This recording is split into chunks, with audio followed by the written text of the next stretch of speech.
our guest tonight arguably knows how to stay focused on the things she set her sights into.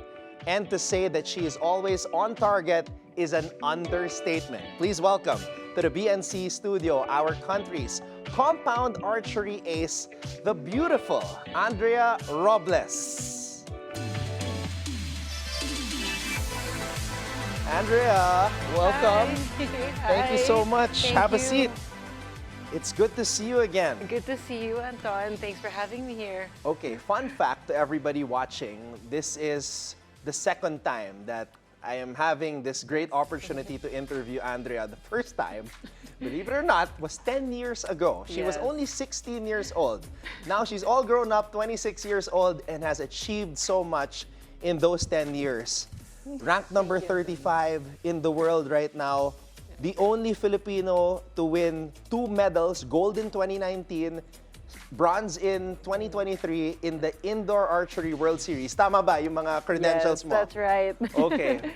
Crazy how time flies. How are you doing? I know you're doing a lot aside from the competitions. You're also about to go back to the UK to start your MBA. Kamusta naman? That's right. Everything's been really great. I'm continuously shooting. As you mentioned, I started my MBA. I'm in the Philippines right now. I'm back home for the holidays, and I'm heading back to the UK to continue my master's next week, actually. So yeah, it's been really good. Okay, let's just take a quick trip back down memory lane for the people who might be watching this for the first time and are unfamiliar with you and archery. Paano ba nagsimula yung hilig mo with regards to this sport?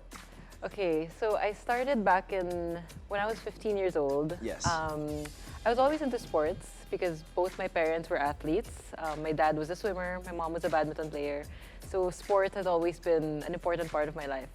I did swimming when I was a kid and badminton just like my parents, but I was still looking for something that, that was my passion, that was mine. So it really was just like a random idea in my head that popped up one summer na parang I want to try archery, like super random. And then so I told my dad, and then he was surprised because like nobody in the family was into archery. We didn't know anybody in archery. So he's like, okay, I mean, being the supportive dad that he is, he's like, okay, let's find a place where you can learn it. And then, we found a place, I did my lessons, and then I just fell in love with the sport. And that's here in the Philippines Here in where the you Philippines. started training. Yes. Okay, so you said you started 15. We had that interview at 16 and you were already wearing the Philippine flag. Yes. So ganun kabilis. You really picked up the sport right away. Yes, I really loved it talaga.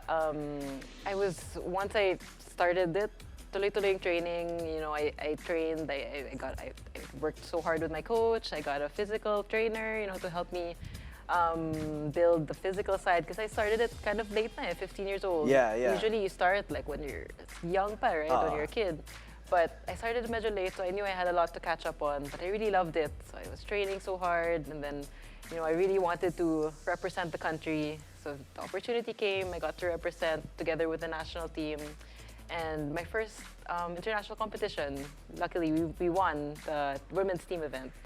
Let's go to 2019, which was a very big year in your life. You graduated from the Ateneo, Yes. and then of course SEA Games here in the Philippines. But prior to that, you became the first Filipino and only up to this very day, correct, to win the gold in the World Series. Yes. So talk about that year, 2019. Well, like you said, it was a great year. I graduated from university. At the time, I set my plans that okay, I'm gonna take this time to focus on archery, especially to SEA Games year. And I knew the Indoor World Series was coming up, so I really prepared for those tournaments. And I was really happy with how it turned out. It was my first Indoor World Series, and I won the gold. I went against some of the top archers in the world at that time. The gold medal match was against world ranked number 3 at the time from the US, Paige Pierce from the US. And my idols that I would look up to. And then I was there in a competition with them. I was just so happy to be there. And then I was, of course, so happy with how it turned out. Well, that's crazy. Wait, so 2016, so you were just 4 years into competition during that time that you won the gold, tama yes, ba? that's right. Grabe, ganun kabilis, ano? Yeah. Okay.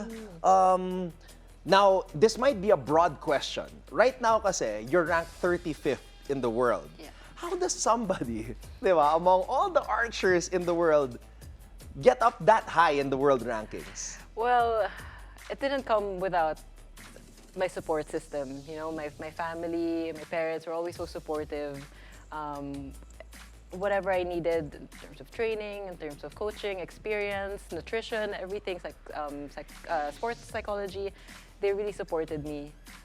That's a big help talaga. You can't do it all by yourself. So that is a big help to get to where I am.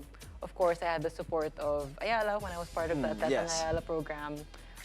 They really helped me support, have that support to compete internationally, and to continue my sport even as I got older.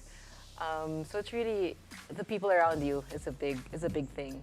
All right, to everybody watching right now, there is this great article that came out on the Philippine Star website, which Andrea here wrote herself, and it sort of encapsulates your journey and how you feel about the entire situation with regards to archery here, and how it's very important that organizations here in the Philippines also support the other sports. Hindi lang yung puro basketball, hindi lang puro volleyball, pero yung mga athletes na katulad mo, Drea, na participating in archery. Yes. Is that still something you're advocating for these days, even though that nagtapos na yung taon mo with Ayala? Of course, I mean, there are so many athletes in the Philippines that really are so deserving of support. Sports that are sometimes, looked over, like not really pinapansin masyado. That what a shame, because Filipinos are so, have so much potential. If only we gave them more support, more recognition, there's so much more that we can achieve with those sports.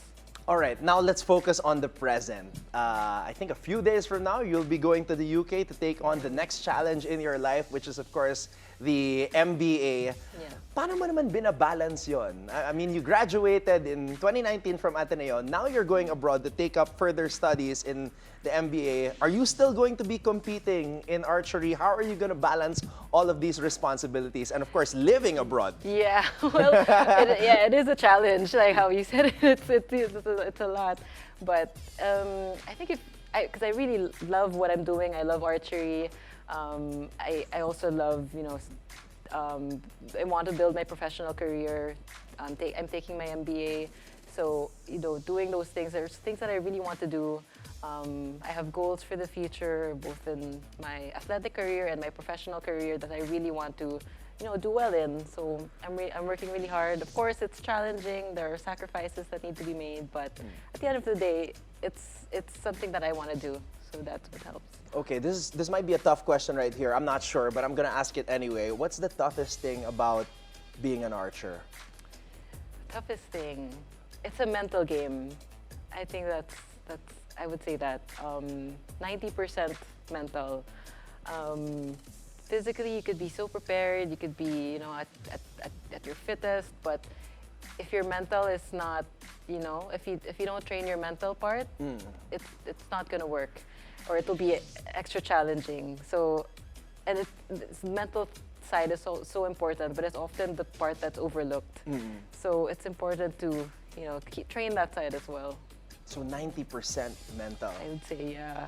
All right, Drea, for our last question, because this interview happened 10 years apart from your very first one, also with me, on a show called The Score. Now, the show that we have right now is The Scorecard. Let's come up with an imaginary vision board right now. Oh, wow. Andrea Robles, 10 years from now. Kasi, di ba, from 16 to 26, naging two-time medalist ka in the World Series.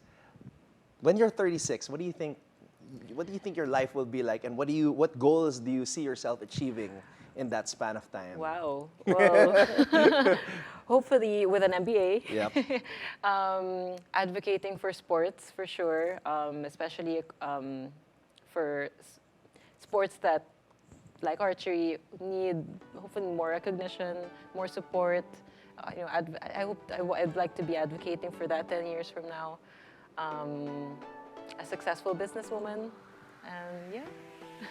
All right, lastly, I'm sure there are a lot of young athletes watching right now. Baka meron kang message sa kanila because you're somebody who chased her dreams, who believed in herself, worked hard, put in the work, and brought back glory, not just to your family, but to the entire country as well. What is your message to everybody watching? If there's a young athlete who might be watching right now who also has dreams of her own or his own?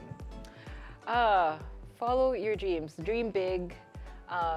Don't think that your dreams are beyond you. Don't think that they're too big to achieve. You know, you can achieve everything that you set your mind into. Work hard, and you can do it. You can achieve whatever you want. So there you have it. Words from the only Filipino world champion and medalist in the Indoor Archery World Series, Andrea Robles. Andrea, it's great to see you again, and all the best when you go to the UK to pursue your MBA. Thank you so much. Thank you so much. Thank you so much. Andrea Robles, everybody.